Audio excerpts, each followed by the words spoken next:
गर्भवती मृत्यू प्रकरणात दीनानाथ मंगेशकर रुग्णालयात तिच्यावर उपचार करणारे डॉक्टर सुश्रुत घैसास यांना महाराष्ट्र वैद्यकीय परिषदेने नोटीस बजावली।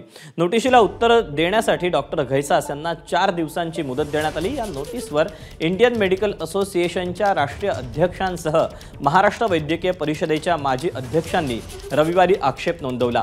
याबाबत आपत्कालीन स्थितीत रुग्णावर उपचार करण्यास प्राधान्य देणे आवश्यक आहे। रुग्णाकडून अनामत रक्कम मागण्याचे धोरण रुग्णालयाने आखून दिलेले असते। त्या धोरणाचे पालन तिथे कार्यरत डॉक्टरांकडून केले जाते। त्यामुळे अनामत रक्कम मागण्याबाबत डॉक्टरांऐवजी रुग्णालयाला विचारणा करायला हवी। त्यामुळे महाराष्ट्र वैद्यकीय परिषदेने डॉक्टर घैसास यांना बजावलेली नोटीस चुकीची आहे असं इंडियन मेडिकल असोसिएशनचे राष्ट्रीय अध्यक्ष डॉक्टर दिलीप भानुशाली यांनी म्हटलं। तर एखाद्या रुग्णाच्या उपचारात निष्काळजीपणा केला असेल तर परिषद संबंधित डॉक्टरला नोटीस बजावू शकते। या प्रकरणी डॉक्टरांनी उपचारच केले नसल्याने निष्काळजीपणा केल्याबद्दल स्वतःहून परिषदेने नोटीस पाठवणे अप्रस्तुत आहे असं महाराष्ट्र वैद्यकीय परिषदेचे माजी अध्यक्ष डॉक्टर शिवकुमार उत्तुरे यांनी म्हटलं आहे।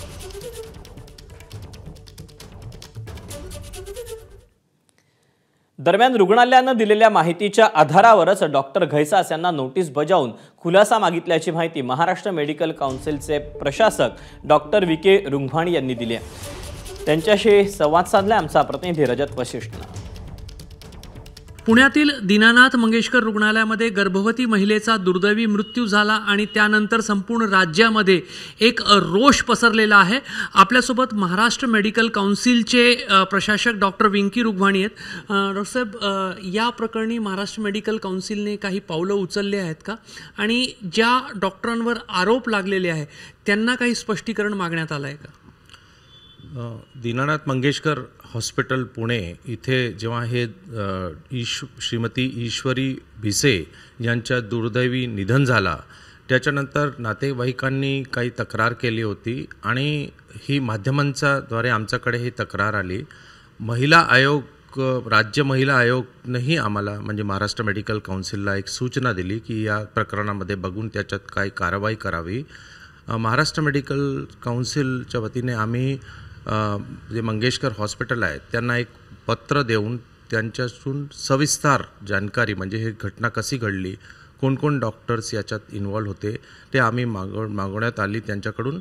आणि हे मिळाल्यानंतर त्याच्यात असं कळून आलं की हे डॉक्टर सुश्रुत घैसास हे त्यांचा उपचार करत होते। तर त्या डॉक्टरांना, संबंधित डॉक्टरांना आम्ही आता एक नोटीस दिलं आहे आणि त्या नोटीसच्या मार्फत त्यांना त्यांच्याची उत्तर मागवण्यात आलेलं आहे की हे संपूर्ण जानकारी या केसमध्ये कशी होती, डॉक्टरांचा त्याच्यात काय रोल होता आणि हे उत्तर मिळाल्यानंतर त्याची सविस्तर चौकशी करून आणि जर आपल्याला वाटला तर मग याची डॉक्टरांना मेडिकल काउन्सिलला बोलवून त्याची सुनावणी घेण्यात येईल। दरम्यान दीनानाथ रुग्णालय धर्मदाय रुग्णालय असल्याने धर्मदाय आयुक्तांचा अहवाल त्याचप्रमाणे माता मृत्यू अहवालही आवश्यक आहे। आपल्याकडे सगळी मेडिकल प्रक्रिया ससून आणि मणिपाल रुग्णालयात पार पडल्याने ते अहवालही आवश्यक आहेत, म्हणून कदाचित वेळ लागत असेल अशी प्रतिक्रिया राज्य महिला आयोगाच्या अध्यक्षा रुपाली चाकणकरांनी दिली।